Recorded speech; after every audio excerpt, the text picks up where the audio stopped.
keikhlasan dan menghadirkan niat dalam segala perbuatan, ucapan dan keadaan yang nyata dan yang samar.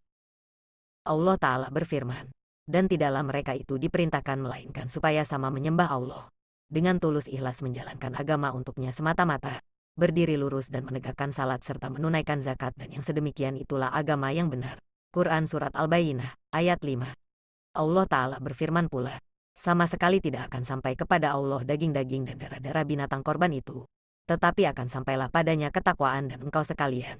Quran Surat Al-Hajj, ayat 37. Allah Ta'ala berfirman pula, katakanlah, wahai Muhammad, sekalipun engkau semua sembunyikan apa-apa yang ada di dalam hatimu ataupun engkau sekalian tampakkan, pasti diketahui juga oleh Allah.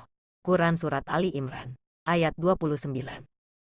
Dari Amirul Muminin Abu Hafs yaitu Umar bin Al-Khattab bin Nufail bin Abdul Uzza bin Riyah bin Abdullah bin Qurt bin Razah bin Adi bin Ka'ab bin Luwai bin Khalib Al-Qurashi Al-Adawi radhiyallahu anhu berkata, saya mendengar Rasulullah Shallallahu Alaihi Wasallam bersabda, hanya saja semua amal perbuatan itu dengan disertai niat-niatnya dan hanya saja bagi setiap orang itu apa yang telah menjadi niatnya. Maka barang siapa yang hijrahnya itu kepada Allah dan Rasulnya, maka hijrahnya itu pun kepada Allah dan Rasulnya. Dan barang siapa yang hijrahnya itu untuk harta dunia yang hendak diperolehinya, ataupun untuk seorang wanita yang hendak dikahwininya, maka hijrahnya pun kepada sesuatu yang dimaksud dalam hijrahnya itu. Muttafaq, disepakati, atas kesahihannya hadis ini, diriwayatkan oleh dua orang imam ahli hadis yaitu Abu Abdillah Muhammad bin Ismail bin Ibrahim bin Al-Mughirah bin Bardisbah Al-Jufi Al-Bukhari. Lazim disingkat dengan Bukhari saja, dan Abul Husain Muslim bin Al-Hajjaj bin Muslim Al-Kushairi An-Naisaburi. Lazim disingkat dengan Muslim saja. Radhiyallahu anhuma. Dalam kedua kitab masing-masing yang keduanya itu adalah sesahih-sahihnya kitab hadis yang dikarangkan. Keterangan hadis di atas adalah berhubung erat dengan persoalan niat. Rasulullah Shallallahu Alaihi Wasallam menyabdakannya itu ialah karena di antara para sahabat Nabi Shallallahu Alaihi Wasallam sewaktu mengikuti untuk berhijrah dari Makkah ke Madinah, semata-mata sebab terpikat oleh seorang wanita yakni Ummu Qais.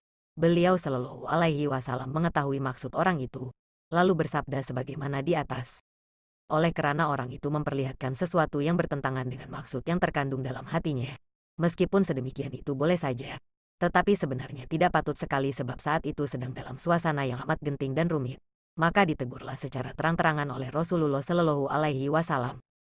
Bayangkanlah, betapa anehnya orang yang berhijrah dengan tujuan memburu wanita yang ingin dikahwin, sedang sahabat beliau yang lain-lain dengan tujuan menghindarkan diri dari amarah kaum kafir dan musyrik yang masih tetap berkuasa di Makkah, hanya untuk kepentingan penyebaran agama dan keluhuran kalimatullah.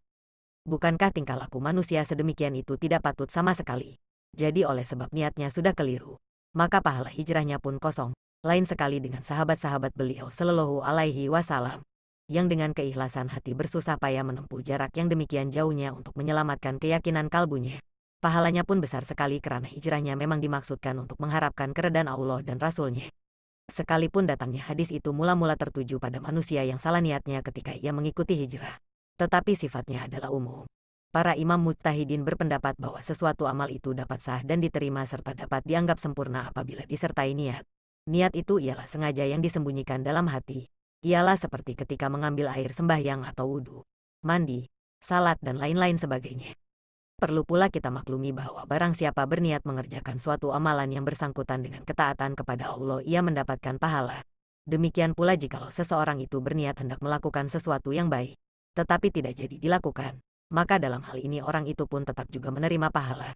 Ini berdasarkan hadis yang berbunyi, niat seseorang itu lebih baik daripada amalannya. Maksudnya, berniatkan sesuatu yang tidak jadi dilakukan sebab adanya halangan yang tidak dapat dihindarkan itu adalah lebih baik daripada sesuatu kelakuan yang benar-benar dilaksanakan, tetapi tanpa disertai niat apa-apa. Hanya saja dalam menetapkan wajibnya niat atau tidaknya, agar amalan itu menjadi sah. Maka ada perselisihan pendapat para imam mujtahidin. Imam-imam Syafi'i, Maliki dan Hanbali mewajibkan niat itu dalam segala amalan, baik yang berupa wasilah yakni perantaraan seperti wudhu, tayamum dan mandi wajib, atau dalam amalan yang berupa maksad, tujuan, seperti salat, puasa, zakat, haji dan umrah. Tetapi Imam Hanafi hanya mewajibkan adanya niat itu dalam amalan yang berupa maksad atau tujuan saja, sedang dalam amalan yang berupa wasilah atau perantaraan tidak diwajibkan dan sudah dianggap sah. Adapun dalam amalan yang berdiri sendiri, maka semua imam mujtahidin sependapat tidak perlunya niat itu, misalnya dalam membaca Al-Quran, menghilangkan najis dan lain-lain. Selanjutnya dalam amalan yang hukumnya mubah atau jawaz, yakni yang boleh dilakukan dan boleh pula tidak, seperti makan minum.